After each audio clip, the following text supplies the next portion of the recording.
सर्वप्रथम या भागाची वाहतूक कोंडी आहे ती सोडवायची आहे।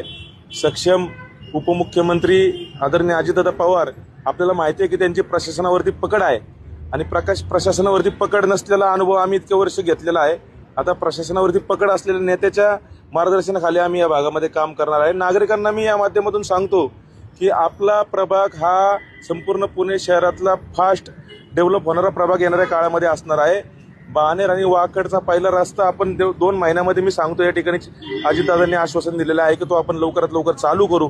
पाषाण तळ जे आहे त्या ठिकाणी आंतरराष्ट्रीय दर्जाचं पर्यटन स्थळ आपण करू, कारण अजितदादा हे दिलेला शब्द पाळणारे नेते आहेत। मी या ठिकाणी सांगतो की या भागामध्ये अस्वच्छतेचा जो गंभीर प्रश्न आहे, मी स्वतः मिशन निर्मल 100 दिवस केलेला आहे, त्यामुळे त्याची वेदना मला माहिती आहे। येणाऱ्या काळामध्ये हा प्रभाग पुणे शहरातला सर्वात स्वच्छ प्रभाग असणार आहे। वाहतूक कोंडी मुक्त त्या ठिकाणी प्रभाग असणार आहे। त्या ठिकाणी शैक्षणिक व्यवस्था गोरगरिबांसाठी असणं आणि आरोग्य व्यवस्था, हे शाळा आणि हॉस्पिटल मला असं वाटतं पहिल्या 6 महिन्यात आपण या गोष्टी चालू करू शकतो। एवढी तत्परता मला निश्चितपणे माझ्यावरती सुद्धा माझ्या कामावरती विश्वास आहे।